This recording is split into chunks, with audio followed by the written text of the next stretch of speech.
Just quickly gotta put the window to the side. Left. Okay.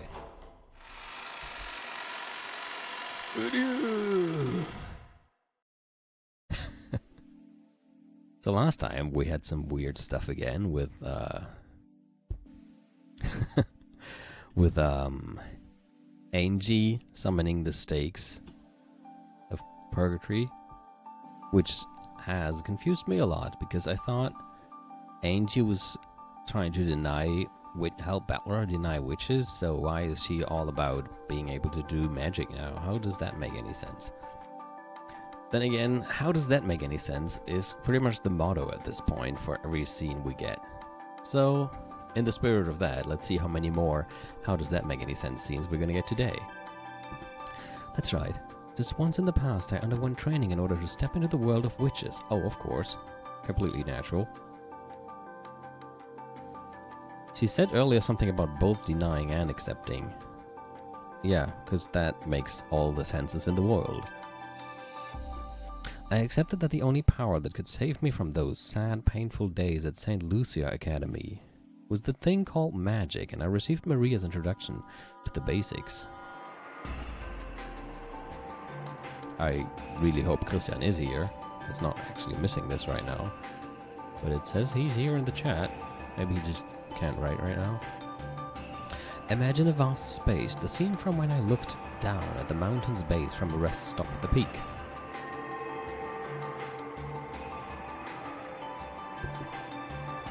Like this. I projected that scene from a memory into my mental world. Normal girls get over their fascination with magical girls when they leave elementary school. So seriously, training to use magic at this age was embarrassing even for me. But even that embarrassed feeling felt pleasant to me now. For me, whenever I hear magical girls, I have been tainted by Madoka. So every time I hear magical girls, I just have to think of horrible, sad things happening, thanks anime. Right then I was learning mental concentration from Maria Onechan in order to use magic, but it wasn't going very well. It was about as hopeless as teaching a person to wiggle their ears by showing them. It seems that you need to imagine a vast space to gain the mental concentration for using magic. So I remembered the time from my younger days when my family had gone on a small vacation. When I had looked down towards the base from a viewing platform at a rest stop on a peak, and I tried painting the scene in my mental world.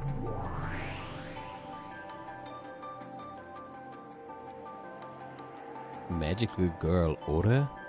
The hell is that? I've never heard of that. No, still far too small. Imagine a much, much wider space. Okay, I'll look it up. Also, please, not so much Maria again, my poor voice. Create your own mental world. Your image is still way too foggy. There's no temperature in the air, there's no wind, no smells either. Well, the world is still very faint. You can leave those for later, so for now imagine an even wider space. Why do you have to imagine a vast space? From the time of their birth, humans have inside of them a toxin that blocks magic. If that toxin isn't purified, you can't use magic well. One effective method of achieving this is to imagine a vast space. Just now... Okay, I guess this is Angie. Just now I thought of the world as seen from the window of an airplane, but that didn't work. I can't even think of a world more vast than that. In that case, Maria just has to teach Angie about the vast world Maria has. Won't that make it easy for Angie to imagine as well? Adieu. That's right, and I'm interested in the kind of world Onechan imagines. Oh, I guess it's Angie again. I'm interested in the kind of world Onechan imagines when she uses magic. I'll use it for reference. Oh, that won't work. The mental world must be vast and isolated, a world with no obstructions other than yourself. So if you teach someone about that world, it won't be isolated anymore. That's why you must reveal your mental world to anyone. And if you draw up a good mental world, you too must keep it as a secret only for yourself. Adieu. So stingy, Maria. Thanks, Sakutaro. I guess there are no shortcuts in training. I'll make an effort. Oh, that's not Maria anymore. I'll make an effort. It's okay, I've been given plenty of hints. Oh, dude, you're best, Angie. Until recently, I thought there was no way something like magic could save me. After all, magic doesn't exist in this world. That kind of thing is supposedly nothing more than an illusion, a delusion, a daydream. However, Maria Onechan showed me that she could fill her own world with happiness using a power that's impossible for me. I used to look down on that happiness as something empty. Because I didn't believe in magic, I also denied everything else, refusing to believe in the happiness that magic gave birth to. But slowly, bit by bit, Maria Onechan's world grew happier. Hold on, my smartphone is doing some thing. Oh, okay. Maria Onechan's world grew happier. In the past, I disparaged it, thinking it too pitiful to look at. But that might have been nothing more than jealousy. I was forced to admit that. And now this was my first step in my search for happiness. A vast space, a dry wind that could blow without being blocked by anything. Let me feel that wind blowing through my own hair. I see, even the ground might get in my way as I am now. And I don't need a ground. We're gonna go, episode 25 and 26 of Evangelion now? Where it's like Shinji floating in nothing, but I think there they add the ground then to talk about freedom versus too much freedom. It's been a while that I watched that. I don't need a ground. Brush the ground away, downwards.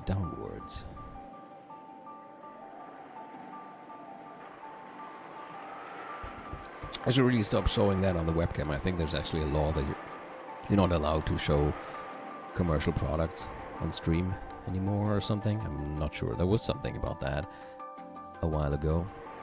And I just it looked almost like I was purposefully holding the can into the camera. I was not doing that on purpose. In other words, it was as though I had floated up, leaving the ground far behind. After pushing the ground further and further downwards, the ground grew foggy and faint, and for the first time it began to feel like the sky. Then I understood its vastness. In that instant, I felt the vivid wind go right through even my body, in other words, blowing through me without any resistance. Yes, maintain that sensation. Yeah, I get it. I get that I've been released from all hindrances. You did it, Angie. You did it. You've taken your first steps into the world of witches. This is the world of witches? So, okay, airplanes are witches. Understood. Yeah, so let's try practicing the magic that you've always wished for, Angie. Ah, there's Christian. Magic that'll summon friends, and magic that'll create allies who'll save you from your loneliness and that way bring you happiness. Will Angie also be able to summon friends like me? As she is now, it's too far too early for Angie to summon friends like Sakutaro from the Sea of Zero. To begin, let's start by practicing with friends that are easy to summon. What will we start with? Because you're a witch of mariage sorcière, you are also permitted to use those employed by other witches in the Alliance. For example, Sakutaro is my friend, but since you're in the same alliance, he's your friend too, and you can summon him. You want to try summoning Sakutaro one of these days? When you're so lonely it gets tough, I'm sure Sakutaro will cheer you up. I see, you could call Sakutaro a being employed by Onechan, so as a witch in the same alliance as her, it's possible for me to summon Sakutaro too. I met Sakutaro's gaze. How pleasant it would be to have him just be there by my pillow, so he could talk to me a bit on lonely nights. His original image is not so bad. If I call out, will you appear and talk to me? Who do you? Should stop doing that. I can't wait to be summoned by you, Angie. What do you? Looking happy, Sakutaro pressed his head against me like a cat. Suddenly getting a cute younger brother felt a bit confusing, a bit embarrassing, and a bit nice. Unable to understand why I couldn't honestly accept this feeling, I felt tears well up in my eyes. Right, I'll give it all I've got on Nichan. Then let's practice. Let's try summoning the furniture of Beatrice, a witch from the same alliance. Beatrice's furniture. So, here's something that is confusing me right now. If I understood what she mentioned at the beginning of today's stream, this is a memory she is recalling right now. So why is Maria a witch in the memory when I thought Maria just recently became a witch or something? I don't even... When even is recently at this point? Like, we're just jumping all back and forth in time. It's a bit hard to keep track. Hearing Beatrice's name gave me a slightly strange feeling. When it came to the crime on Lok Genjima, the public kept going on in a frenzy about how it was a sacrifice ceremony performed by a witch. And that witch was Beatrice, so if the witch did commit that crime, that wouldn't make her the culprit who stole my family from me. However, Maria Onechan said that Beatrice was a good witch. If I held negative emotions towards Beatrice, she'd get mad, leading to a nasty fight, and refuse to talk for a while. At this moment, Onechan was my only close friend, so to avoid worsening her mood, I decided to think of Beatrice as nothing more than Onechan's magic teacher. Also, I believed that the crime was a conspiracy cooked up by Aunt Eva. I would definitely expose the truth about that someday. Angie, obstructions are entering your body again. Sorry, I lost my concentration. One more time. I would expect no less from you, Onechan. You instantly noticed that I was being overcome with idle thoughts. After shaking my head just once, I reimagined the wind blowing through a vast space, almost like being taught Zen meditation here. The Seven Sisters of Purgatory? That's a pretty creepy name. But they're very energetic and fun kids. Yeah, try saying that to Battler. They might become your new friends, Angie. Oh, sorry. I just, is the window still okay? I accidentally changed the size of the window. Does that have any effect on the size in OBS? It does. Hold on. Let me make it like this. Is it... no. Damn it. I think now it's okay again.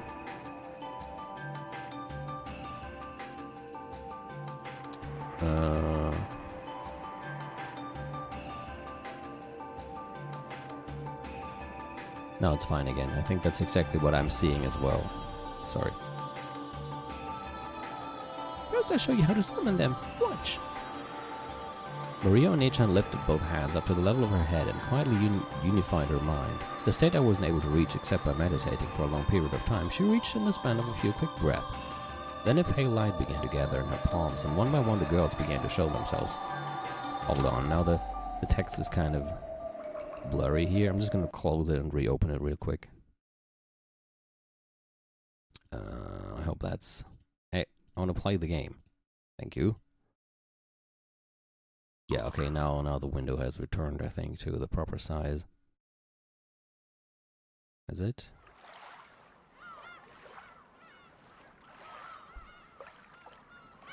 It has. Okay.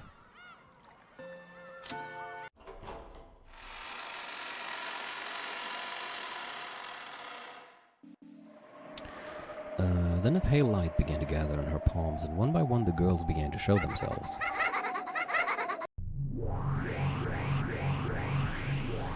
1, 2, 3 people, 4, 5, 6, 7 people. The way they were summoned one after another in a line was a masterpiece. Incredible. Just like the illustrations in Onechan's grimoire, the Seven Sisters of Purgatory, the younger sisters were behind the eldest, Lucifer, who saluted Onechan. The Seven Sisters of Purgatory, right here. Lady Maria, it has been quite some time. Yes, long time no see. Is everyone well? We furniture are what we are because we are used. To us being summoned after so long is truly an honor. Yeah, Sakudara, it's been so long. You look as cute as ever. Me first. Yeah, today's so fluffy, squishy, and cute. Let me hug him too. Udio, can't breathe. I won't run away, so let go of me, everyone. Hey, you all. Are you trying to break Lady Maria's furniture? Anyway, get away from him. Hugging is prohibited. Even though you're saying that, it looks like you want to hug him the most. Satan-y. It's not like I have any interest in something so fluffy, squishy, and cuddly. Hey, be silent in the presence of Lady Maria and Angie-sama, you foolish sisters. They were so energetic. I was shocked by their sudden burst of activity right after they appeared. I'm confused again. Why is she calling her Angie-sama now? Even though this is supposed to be a memory from before, or she just summoned them in the room. And on top of that, I was surprised that the innocent Sakutara was on such good terms with the Seven Sisters. That's unexpected. To think that Sakutaro would be so loved by such shady people. They're fellow members of the same alliance. There's nothing to be scared of, right? But on the off chance that their mood worsens, it looks like they could finish Sakutaro off in an instant. It's alright. The witches of the alliance and their furniture are all friends. So Sakutaro can play without worrying. Of course, that goes for you and me too, Angie. It was one of the pacts of mariage associé, mutual non-aggression and non-interference. Member witches must respect each other's magic and creations. Even the sisters, who were normally shady and belligerent, treated fellow alliance members as friends. So to the seven sisters, Sakutaro was a mutual friend, whom they were about to eat. He was loved by all of them, and they were even trying to steal him away from each other. This scene as they squeezed him and loved him was a bit charming until they accidentally tore him apart. No. I see. They're fellow members of Mariage Associé after all. At a glance, you'd think that Sakutaro's casual atmosphere and the Seven Sisters' shady one would be like water and oil. It looked like they definitely wouldn't be compatible, and yet they were interacting in a friendly way like it was completely natural. If this wonderful alliance could join all the peoples of the world together, I wonder if everyone in the world would be able to become friends right away. All you seven sisters, listen. Right now, Angie is in the middle of magic training, so I want everyone to lend their power. There, certainly, Lady Maria. But what specifically? The magical power materializing you will move from me to Angie. In that state, I want you to be by her side all the time. You just have to talk with her. My apologies, but I wonder if Angie-sama's magical power will be able to easily summon all seven of us around the clock. The oldest sister, Lucifer, gazed at my complexion as she advised this, speaking reservedly. In other words, she was saying that the burden might be heavy for me at this point in time. It's the kind of training it is. Angie is more talented in magic than everyone imagines. It'll be pretty tough, but I think it's worth it for Angie to take this challenge as she is now. Angie, starting now, I'll move the magic power, materializing them over to you. In other words, it will become as though you had summoned them. So what Maria and Agent was trying to say was something like this. To keep the Seven Sisters materialized, you're continuously burdened with a significant amount of magical power. Maybe you could say it was like training while wearing a weighted wristband. Like Son Goku. Greteeeeel, doing all of the Seven Sisters will be pretty tough. Isn't that asking a lot of Angie all of a sudden? Thank you, Sakutaro. But this is training to become a witch. I want to see how far I can go. The seven of them certainly do seem boisterous. But even if this is for training, having them with me will surely distract me from my loneliness, at least a little. I understood it would be an ordeal, but wanted to give it a shot. Don't overdo it if it gets tough, okay? And everyone, if it looks tough for Angie, take it easy. Certainly. Get it, everyone? Yeah, Sune-sama. That was a bit creepy. Well, Angie-sama, for now, we, the Seven Sisters of Purgatory, will become your furniture. Lady Maria, if you would. Yeah. So, Angie, can we start? Sure. I'm a little nervous. Greteeeeel, this might be tough all of a sudden. If you feel like you're getting a headache, lower your magic power immediately. Okay, I'll move the source of magic power over to Angie.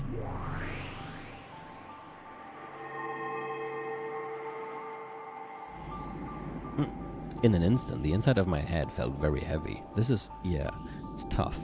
Until then, the inside of my head had only been used for myself. It was almost like it was now being used for seven other people. If they just stood there and blinked once or let out a single sigh, that would put a strong pressure on my head. Lady Maria, my apologies, but perhaps the burden from all seven sisters at once might be too great after all. I'm okay. No, it won't work after all. You're using all of your energy to materialize them. There's no point if the burden is such that you can't balance it with your everyday life. And anyway, this is a bit unrefined for a witch.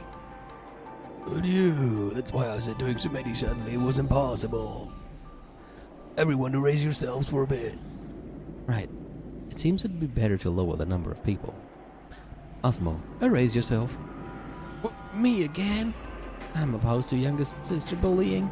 Disappear starting from the top every once in a while. That will mean I'd have to disappear second, right? No. Don't make a ruckus, Esmo and Liviane. That kind of disturbance will become a burden to Angie-sama. The noise you're making is also a burden, stupid Satan. The seven sisters started arguing over who should erase themselves first, while Angie started coughing up blood. And the energy from that fight all became a burden, forcing Angie to bear an even greater headache.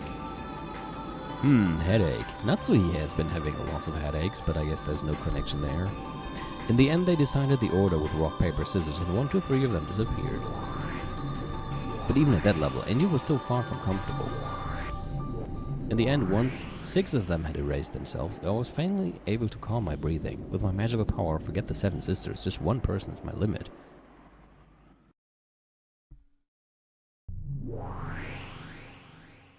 Sheesh, this way it's not the 7 sisters, but just me, right? You're a bit unreliable, Angie-sama. Mammon, who had won all of the rock, paper, scissors matches and was permitted to remain until the end, grumbled. aRdW, Mammon, you shouldn't say things like that. Angie is still just starting her training. Are you alright, Angie? Is your head okay? And where did all that blood come from? Sakotaro stretched up on his tiptoes, trying to pat Angie's head. Watching this, Maria scratched her head, acknowledging that this sudden training had been too difficult. Maybe that was a little too much. I'd be perfectly fine with this much, though. Because I'm much better than you. The more friends you have, the more fun it is. Now I'm even more aware of how incredible you are, Oni-chan. Apparently when one reaches Maria Oni-chan's class, one can summon enough people to perform in an orchestra. For a witch apprentice, that's awe-inspiring. Are you okay, Angie-sama? I'm sorry. It looks like summoning you is the most I can do. Well, I guess I'm okay with that. After all the 7 sisters, I get Angie-sama all to myself. What do you think, Angie-sama? If it's just me, will it be a burden for you? No, I think I'll be able to manage you alone somehow. Great. Then please train a lot and cultivate your magic power a bunch. And someday for sure, please bring the 7 sisters together and let us serve you. Promise? What, back then they were so eager to serve her, and when she summoned them before falling asleep, they wanted to kill her? Huh. After confirming that, for the time being, her own materialization wasn't causing any issues, Mammon immediately became cheery again and tried to make me promise to work harder. Well, at least the first one she summoned last time tried to kill her. I see, that definitely fits with her being greed. But maybe you could also call it having a positive attitude. Yes, I promise. I have to be able to do at least that much someday. Thank you, Angie-sama. I, Mammon of Greed, will surely serve you until that day. My headache finally abated, and I relaxed both hands, which had been clutching at my head. Then Mammon stuck out her hand, helping me stand back up. aRdW? Oh, Maria, Angie, it's about that time. If we don't return to the room, you'll be scolded.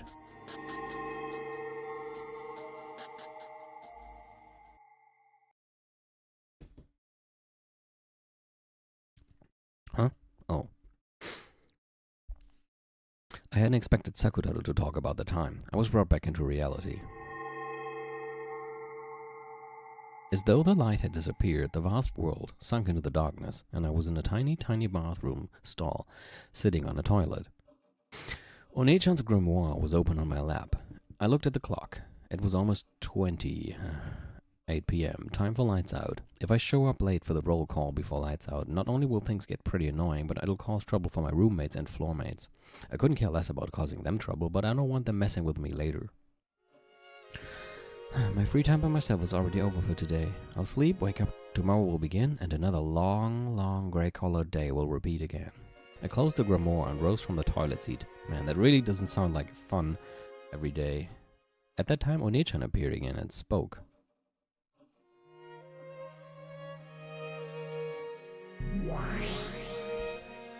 Hey, Angie, you're forgetting your training. Take Mammon with you. I had forgotten. The moment I returned to reality, Mammon's materialization had stopped. One more time I created a strong image of the existence of Mammon in my mind. Sheesh, you're so mean, Angie-sama. Why do you erase me so suddenly? At this rate, you won't be able to call all 7 sisters easily. I'm sorry, I got careless. It's been incredibly long since I've materialized in the human world, so I'm interested in absolutely everything. I'm getting a bit excited. Where is this? The St. Lucia Academy dormitory. This is a stall in the shared bathroom. Each room has its own bathroom, so no one comes here. Huh? If it's a shared bathroom, but each room has its own bathroom, how does that make sense? It's quiet and perfect for reading books. So in this dorm, you have to hide in a toilet stall even to read a book. Do they burn books or something? I have a 2-person room, so my roommate is always there. Our relationship is gloomy, and it feels like I'm always getting ignored. The atmosphere is bad, so I really can't relax there. And as long as I'm not there, she can do what she likes, call her friends over and chat away. It's more convenient for them too, if I don't return until just before lights out. There's also a library, but there's a group that uses it as a meeting place and they're always talking behind my back, so I don't like to go there. During lunch, it's the bushes behind the school building. During the night, it's the stall in the shared bathroom in the dorms. Those are the only hideaways where I can find peace. Man, being her sucks. I opened the door to the stall and went out. I turned around, signaling with my eyes for Maman to come with me. I don't really get it, but I realize it'd be hard to call this place pleasant for you, Angie-sama. Let's go out quickly. I hate the air here. Really? I think the air here is the most decent. When I left the bathroom and entered the corridor, because it was near lights out time, several kids who had gone to play in other rooms were dashing back to their own. When it came time for lights out, we had to change them into uniform pajamas that we hated and called prison clothes, line up in the hallway and go through the dorm leader's roll call. On the off chance that someone was late, we would take collective responsibility and all of the floor mates would have to undergo punishment in the form of volunteer work. As long as I avoided this, the girls would look at me coldly, but they wouldn't get in my way. That alone was enough for me. Maman looked at the passing kids and the furnishings of the dorm with interest. Without paying her any particular attention, I hurried back to my room. In front of my room was my roommate, who had already changed into her prison clothes, chatting with some kids from the room next door. When they noticed me hurrying back, the topic of their conversation noticeably changed. They lowered their voices, stealing glances at me. I acted like I didn't notice, went into my room and changed. Then I hastily went out into the corridor. Everyone was already lined up. Hey, this is weird. I thought this was a school for rich girls. It's like a prison. It's stupid. You think so too? That's what I think. And unlike prison, you don't get out early for good behavior. After bad-mouthing the place, I noticed something. Having someone to listen to your complaints feels surprisingly good. Fortunately, Mamon's form can only be seen by her summoner, me. And of course, there was no need to speak out loud for this conversation. Yeah, otherwise they would probably send you to the psychiatrist very quickly. All I had to do was speak inside my mind, so no one could listen in. Magic and the friends it creates might actually not be so bad. All of these people are sheltered brats. Feels like they aren't even alive. Tch, stop it. If you're seen by some chance, it'll be pretty bad, right? Humans without a fragment of hopes or dreams are like a lump of anti-magic. There's no way they'll be able to see me. Huh, you lower life forms can't even see. Are you okay being around so many humans with that magic-resisting toxin? I'm fine as long as you continue to make me materialize, Angie-sama. Although, since you'll probably have to keep concentrating to materialize me, there's a chance you'll neglect your daily life. Look, that girl you're sharing a room with is calling you, right? Huh? Oh. Shiromiya-san, are you listening? About our weekly duty starting next week. She's probably trying to push a few more cores onto me. My roommate, who never even looked me in the eye normally, was smiling at me unpleasantly, but it'll be easier to have the weekly duty pushed onto me alone, rather than doing it together with her. That's a small price to pay to have her continue to ignore me non-stop. Even so, with a completely shameless excuse, she sidestepped the issue for some reason and insisted on flipping the situation around, as though I should have come forward and done it of my own initiative. One of the special traits of this academy is that it's full of girls who don't know how to ask a favor. That kid, she pisses me off. I'm gonna murder her in her sleep. Yeah, I'd love to just gouge her right in the forehead. Yeah, I hope you do one of these days. Yeah, having a friend nearby all the time to complain to makes me happier than I thought it would. It really was lively with all the 7 sisters gathered together. I'm sure just watching them mess around will be a lot of fun. I want to gain enough magical power to summon all the 7 sisters at once and soon, so I'll train much, much more and finally summon the thing I really want to find. What is it you really want to summon, Angie-sama? Mammon noticed my conversation with myself inside my head and asked about it blankly. I hesitated to talk about it, but then figured that there was no reason to hide it and told her. My family. Dad, Mom, Oni-chan. So you mean the souls of the dead? Calling a resident of another world is summoning, but calling back the souls of the dead is called resurrection, and they're completely different. Resurrection is supposed to be a very high-level magic. I know, so much so that even Maria Oni-chan can't do it at all, but that's the thing I want to find with magic the most. I've been warned that it's a very difficult high-level magic, so great that, in the worst case, I might not necessarily reach that point even after training for my whole life. Furthermore, I have no vessel. A vessel is vital for making magic succeed, whether it's summoning or resurrection. Because I don't have that, a magic that would already have been difficult is now hopeless. That's right, I have nothing to remember Dad or Mom by. However, By an extraordinary coincidence, I do have something to remember just Onichan by, and that's this. What? That hair accessory with a pink jewel. What the hell, I hate to say it, but it looks a little cheap for you, Angie-sama. Long ago, without telling Dad, I went with Mom to Maid Onichan, and we went to play at an amusement park. This is a prize from the crane game there. I know it's cheap, I realize that it doesn't match my style, and I get that it's too childish, but this hair accessory is the only thing that makes me feel as though Battler Onichan is by my side.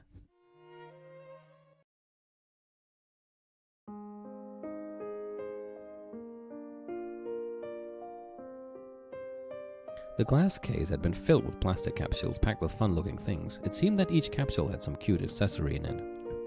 The game was to grab those with a crane, but I was young and it was too hard for me. I tried it several times, but I didn't even get close. Mom said that whatever was inside was probably cheap anyway, and we didn't even know what we'd get, so there was no point in getting all upset over it. But whether it was something cheap or not wasn't the problem. The process of grabbing happiness with my own hands felt really important and sacred to me, so I wanted the cheap thing inside more than anything. Then Battler Onichan came over after finishing a game of shooting soldiers with a gun and tried to do it for me. With his arms that were longer than mine, Onichan grasped the happiness that I couldn't reach. Onichan really was coordinated. It seems he often played with his friends at the arcades. After only 1 or 2 attempts, he grasped the thing on the other side of the glass with a crane that I hadn't even been able to touch, and threw it into the exit chute. Isn't that nice? When Onichan tossed me that capsule... Oh, that's a nice picture for that.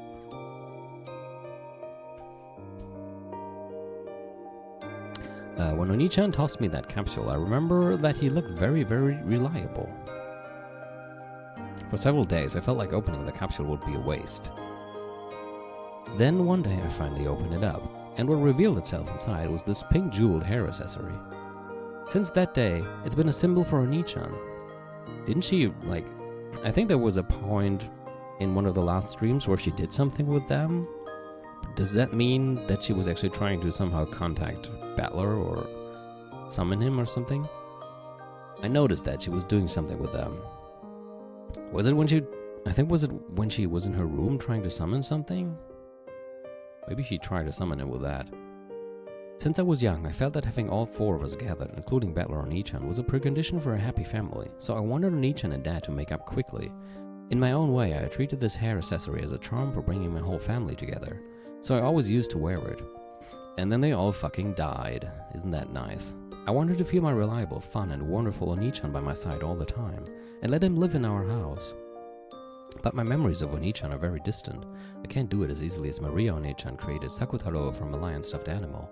One day I'll surely possess the high-level magic to revive the souls of the dead, and the only key, the only vessel that can make that successful is this. I see. I did feel an incredible magical power from that hair accessory, so that's what it was. Magical power? There's magical power in this thing Onichan gave me? Maybe you should say that it resides in you, Angie-sama. Your strong desire to call your brother gives you magical power. Resurrection certainly is a high-level magic, but there can be no mistake that you're steadily and unconsciously climbing the stairs towards it. I'm glad. It's nice to hear someone other than myself acknowledge that. Your own effort isn't something that you can observe by yourself. In that sense, even though these words came from a shady demon girl who controls one of the 7 deadly sins, they made me very happy. Well, I can't guarantee that you'll obtain the resurrection magic before your life is over, however your power as a witch is proportional to the height of the mountain you dare to climb. If you don't lose heart, I'm sure you'll rival even our former master, Beatrice, as a great witch someday. I wonder if I can. I wonder if I can become a great witch and revive Onichan. No, my family. The Witch of Resurrection, Lady Angie. Wonderful! A Witch of Resurrection is a very rare kind of witch. Having a master like that would make me pretty proud. Actually, I'd love for that to happen, because furniture's worth is also proportional to the class of its master. Please pass Beatrice-sama up and become a peerless great witch. As a representative of the 7 Sisters of Purgatory, I'll support you from the bottom of my heart. I had thought that if a magical friend were to appear for me too, a cute kid like Sakutaro would be best, but even this 5th sister of the shady 7 sisters who controlled the 7 deadly sins was enough to calm my heart so much all by herself. Maria Onichan has probably known that since long ago. That's why she recommended the world of witches to me over and over and over again, and I kept on stubbornly rejecting her. I should have given in and started my training as a witch sooner. A year for a child is worth 10 years for an old person, right? Now I find my past self, which only ever complained, deplorable for wasting my precious time. Long after I turned off the lights and slipped into bed, Maman continued to talk to me alongside my pillow. I promise, one day for sure, I'll develop a magical power that can summon the 7 sisters, and I'll let them have a lively and fun time. The 7 of them make a single whole. I almost read the 7 of them make a single whore. That would be a different story. None can be left out. Family must be together. I must bring them together.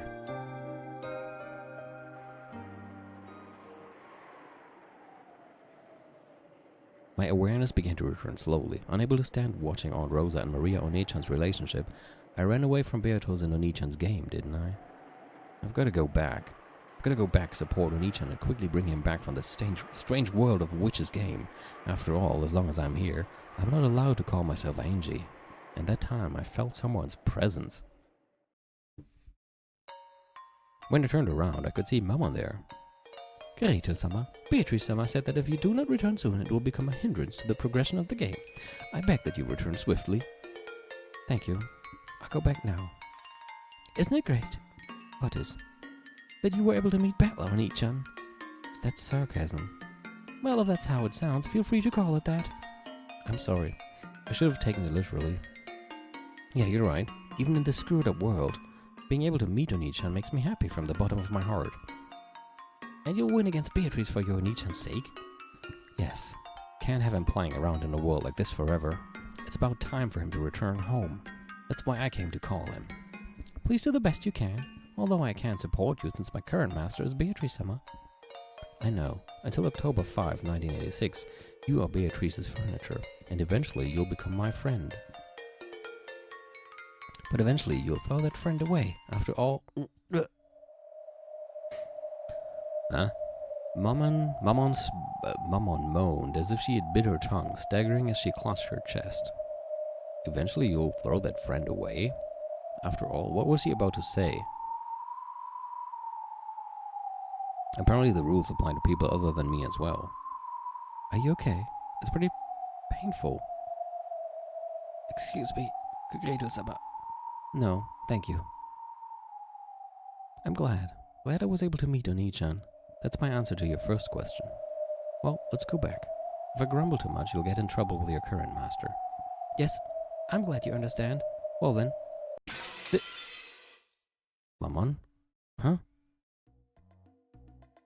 I'm sure Maman was about to say, well then this way, but then she stopped as though the film had been torn off at that point. It looked like she had suddenly frozen. Then I noticed she wasn't the only thing that had frozen. Even the air and floating bits of dust had frozen in place, an empty space. A world where it seemed even time had frozen. Is Bernkastel about to show up again? Yes, this looks like a portent that Bernkastel will appear. But the atmosphere was different somehow. Then I understood. It wasn't Bernkastel. It was the other witch. Oh. How are you feeling, Angie? Lambda Delta. The rules don't apply to you, do they? Of course not. Rules exist to bind others. What kind of idiot would bind themselves with them? Bernkastel is the witch who supports me. But this girl is different.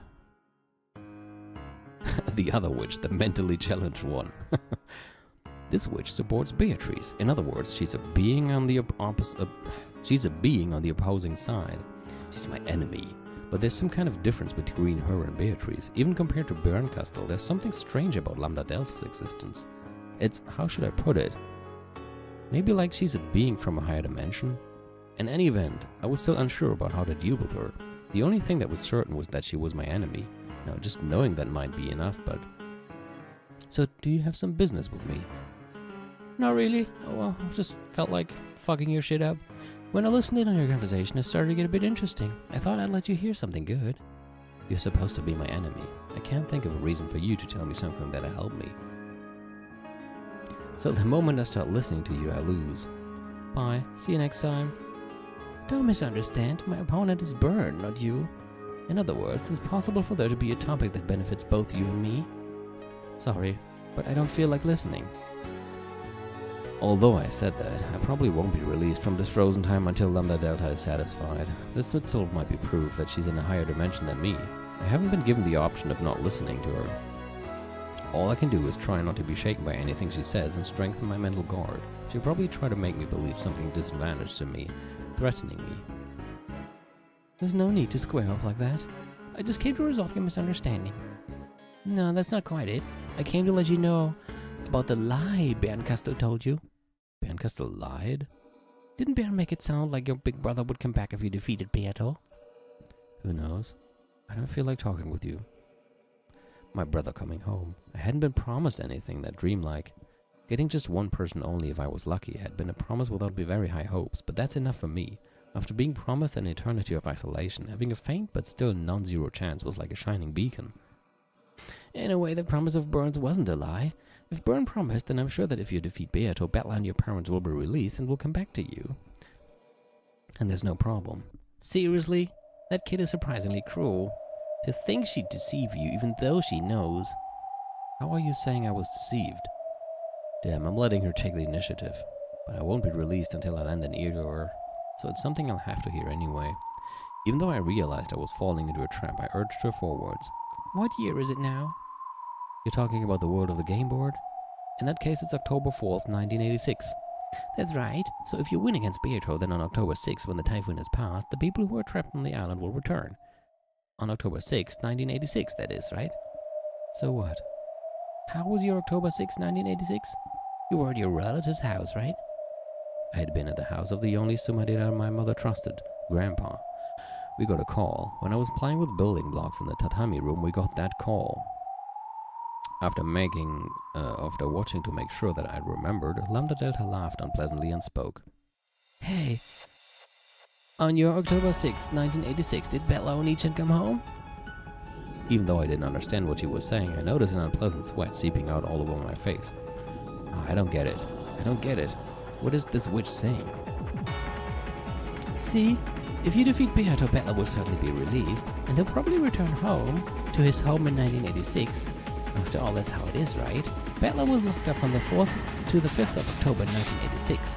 It's only natural that he'd return the next day if he were to be released, right? And you? You're a person from the year 1998. You're Ushidomiya Angie of the year 1998, where Betlo did not return. Know what that means? What are you talking about? If my family came back home on October 6th, wouldn't that be wonderful? I'd come home from Grandpa's house right away, and then we'd meet. Everyone would be happy. Yeah, Ushidomiya Angie probably would be reunited with her family. The 6-year-old Ushidomiya Angie from 1986 would, right? Who am I? Ushidomiya Angie, an 18-year-old one. No, that's not it. You aren't Ushidomiya Angie. You're a witch's piece with that name. Strictly speaking, the name Angie Beatrice belongs to a completely different person. Know what that means? I don't really get it anymore. Huh? Who am I? Huh? And that's why I think Bern is cruel. Oh, I think she's a meanie. Especially since it's not like she hasn't gone through the same thing herself. Am I being tricked somehow? Yeah, but please don't blame Bern, okay? After all, depending on how you look at it, that kid isn't lying. If Beato is defeated, your family will be returned to Ushidomiya Angie. But she probably didn't say that this Ushidomiya Angie would be you, right? Was it like that? Was it like that? What did Bernkastel say to me again? Your assistance is required. Your family needs it. Bernkastel started by saying that. Then I spoke. If I save them, does that mean my family will come home? And how did Bernkastel answer that again? I cannot promise that. She did make me a promise. In exchange for accepting this fight. Yes, this is what she said. In exchange, I will search for a fragment with the ideal world that you wish for. A world where your family comes home. Yeah, that's right. She didn't say any more than that. She would look for it. She didn't say she'd find it. But I was prepared for that from the beginning. But even so, that child promised that as long as I didn't give up, there was a faint chance of it happening. And in the end, she said this: I'm giving you a chance for revenge. In exchange, I promise to search for her and bring you the happiest resolution among the possibilities you're capable of accepting. I've known it was tough. It was a tough bet from the very beginning. After all, I have no family in my 1998. Even just a small chance of shaking that absolute zero would be worth it. I was warned beforehand that even if I succeeded in my revenge, it might be a wasted effort. So, Yeah, there's no lie in that part. Beato's game board is perfect. Even having you around makes the chances of Beato losing so slim that it's doubtful you could even dream of it happening once in your life. In other words, your chance of winning is almost zero, so absolutely that it could be regarded as infinitely close to zero. We'll see about that. So Baron can be forgiven for saying that part in such an evasive way. But I can say for sure that she was tricking you when she let you get your hopes up. After all, even if you could overcome astronomical odds at win, the person your family will come back to isn't you. It's the 6-year-old Angie that exists in this 1986, the true Shidomiya Angie. Not you. Ben will still probably go around the billions of fragments searching for the best world for you, but didn't she tell you that she planned on bringing it to you as a present but wasn't able to find it? She did. You're finally starting to notice, aren't you? No reward has been prepared for you in this battle. No, to the contrary, when smashed, Beato's game board will disappear. Then you as a piece will disappear. The sort of goal you'd be capable of accepting is completely... Oh, I'll proclaim it upon my name. Upon the name of the Witch of Certainty, Lambda Delta, I proclaim that it certainly doesn't exist. That can't be. That's what Byrne lied about? Or should I call it speaking riddles? She made you misunderstand and think you could be saved. I came to clear that up. In other words, no matter how hard I fight, no matter how hard I pursue victory, my family won't come back to me. Right, they won't come back with certainty. The Witch of Certainty says it with certainty. Isn't this incredible? Several ancient kings have dedicated historical buildings to me because they wanted me to give them certainty. And here I am, graciously giving it to you as a present. Isn't this really incredible, cute, and marvelous? Oh ho ho ho! But I have a single good proposition for you. Damn, I'm getting completely overwhelmed. I knew I shouldn't have listened, and now I'm starting to be overwhelmed by this witch Lambda Delta. My opponent is Byrne, not you. Didn't I just say it's possible for the two of us to talk about something that benefits us both? I've said that from the beginning, so listen to me. You have no choice. Okay, I'll listen. I've just got to listen, right? I finally lost control of my emotions and exploded from the inside. I don't have a clue anymore. I believed that I was Angie, but at some point I stopped being Angie. That's right, I'm Angie in capital letters, not Angie in the normal writing way. Who am I? I'm not my parents' child, nor my brother's little sister. I'm just a piece in the witch's game. There's no need to be so pessimistic. I mean, think about it, okay? Right now you're together with Battler and Nichan. While it's true that you can't tell him your name, at least you're positioned as his ally in a game where he battles a witch, and you're able to be with him for all eternity. Know what it means? I can't stand it, but I understand. In other words, as long as Onichan keeps getting a tie in this game, it will continue forever. Continuing to tie means continuing the game for eternity, and it means that I can remain with Onichan as a piece. But if Onichan wins or loses and the curtain closes in the game, you as a piece will disappear. How do you define happiness for a game piece? Getting used by someone playing the game, nothing more. You won't find it when the game is shut in a closet gathering dust, right? In the past, the Seven Sisters of Purgatory said it as well. Furniture's happiness comes from being used, not being stored away. That's right. I am now the witch's furniture. Let's change things around a bit. To be honest, I want this game to continue in a tie for all eternity. An unending game is an eternal cage. An absolute closed room that never opens for all time and that'll finally make Byrne surrender. You know, Beato does want to win a bit. Victory by making Battler surrender. But that's actually a problem for me. After all of the game ends, the closed room will fall apart, so I'll go easy on Battler a bit to stop him from surrendering. Don't worry, okay? When Battler is about to surrender, I'll become his ally. But you know, I get the feeling that Beato is finally starting to realize. I think she's starting to realize that her victory won't come for all eternity in this game. But she is, of course, the endless witch. Beato's stupid, so she optimistically thinks that even so, she'll surely win eventually. Like she just has to repeat this game on and on endlessly. Of course, pretty much all blondes are morons. You'll want to talk. In this game of witches, there will never be a victory or a loss. I won't let her win, and I won't let her lose. With certainty. Byrne noticed that, so she looked for the most powerful piece for breaking that deadlock, found you, and threw you in. To make this game end, you see? To make this game end. What's a piece's role when the game ends? I'll state it clearly again. Your existence is a contradiction. Your reason for existing is to bury yourself in the darkness and despair. My goal is to defeat Beato and release my captive family, and yet, even if I succeed, I won't be rewarded. You cannot lose, and you won't be rewarded if you win. So I've brought you a third choice, and that choice will make our interests coincide. Continuing the tie for all eternity. Yeah, fuck that. No, not on board with that. Yes, as long as the tie continues forever, this world will not crumble. What is this world? It's the world of the game with the witch. A world where Beato and Battler fight for all eternity. And at the same time, it's a world where you get to be with Battler for all eternity. My head was spinning. The confusion became a hot liquid and I felt it pouring from my eyes. It was so hot that it felt like it burned my face. Right, Angie Beatrice? Since Berncastle is going to end the game and end the world where you and Battler can interact, why should you be her ally? That kid tricked you, you see. She made it look like you might be saved if you became her piece. But I won't deceive you there. I don't know, considering how desperately you're trying to persuade me, I feel like there's more to this than...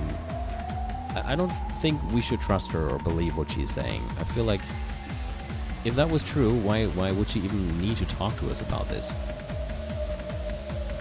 So I'll say it, Angie, become my chess piece. Unlike Baron, I won't offer you rewards based on lies that certainly will never be granted. As long as you become my piece and help me so that this world certainly never ends, then with certainty I'll swear upon my name that this world will certainly continue. That's not all. I'll add on a bonus. This rule that binds you, I'll clear the way for you. Oh, of course I'll only do it after you've sworn to become my piece, okay?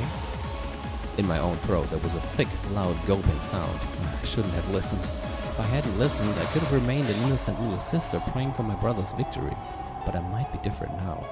I might have been degraded into a witch's furniture, one that cares about nothing but being by Oni-chan's side.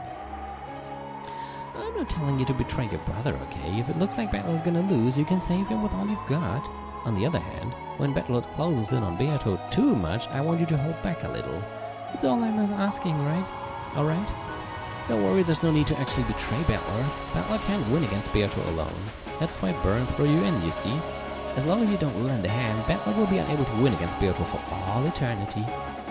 See? It's really simple, isn't it? She's having fun.